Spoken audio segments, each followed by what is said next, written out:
There are two things that leaders should and must provide, and they do without even realizing it. If they don't work well, is hope and help.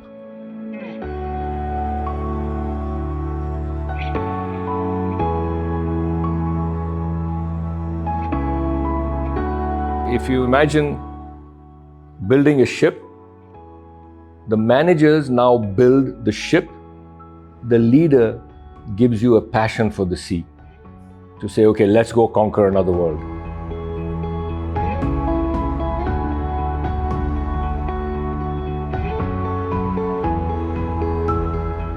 One of the signs of poor leadership is not being able to decide. I mean, if you are going to sit on the fence, you got to leave the room, because if you can't decide, people are looking to you for a decision in the end. Even no matter how collaborative you are, the leader has to move the discussion towards a decision. Otherwise, you're sitting there discussing forever.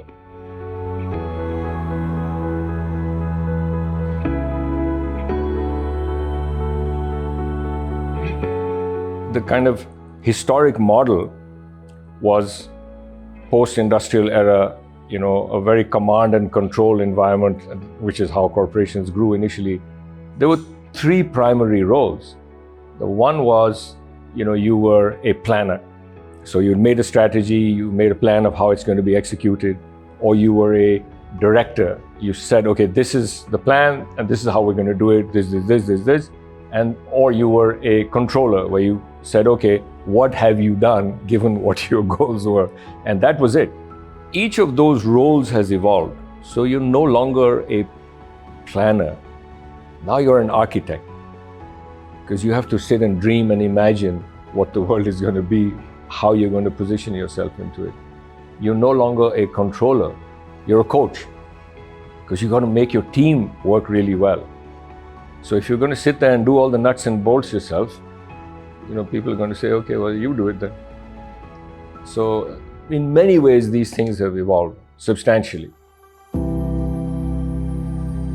Perhaps the most significant one is to have a vision, because you've got to lay out the big, beautiful dream to say, okay, this is where we are and this is where we want to get to.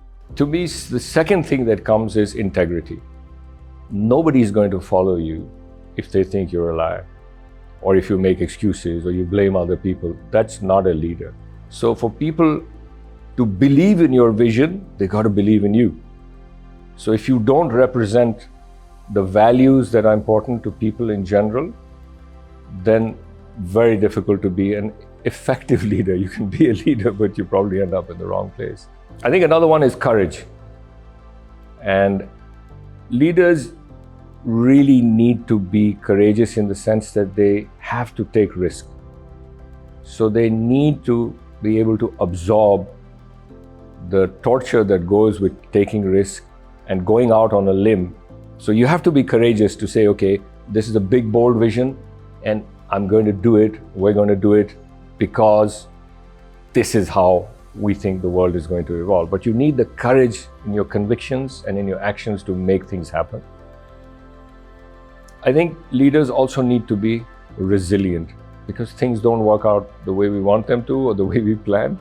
So good leaders are very resilient. They don't give up, because if they believe that what they're doing is right and the team believes it, then you just keep going, I think leaders also believe in excellence. Great leaders are always improving the quality of what they do. Not them personally, but if it's a company and its products or services, it's a continuous drive for excellence. I think leaders have to be great communicators, and they really need to be intuitive to understand how people think and work. You have to understand people to see what it is that drives and motivates them. So I think it's those things. I mean, it's an endless list, but for me, those things sort of are front of mind in terms of what good leaders should be doing. Leadership is so contagious. If you see a leader You think of it yourself. You see a leader who's always down and grumpy and not in a good mood. You think that mood doesn't filter into the corporation? Boss down है आज, या आज या कल boss रोज गुस्से हो जाता है. That whole sentiment filters down to the organization.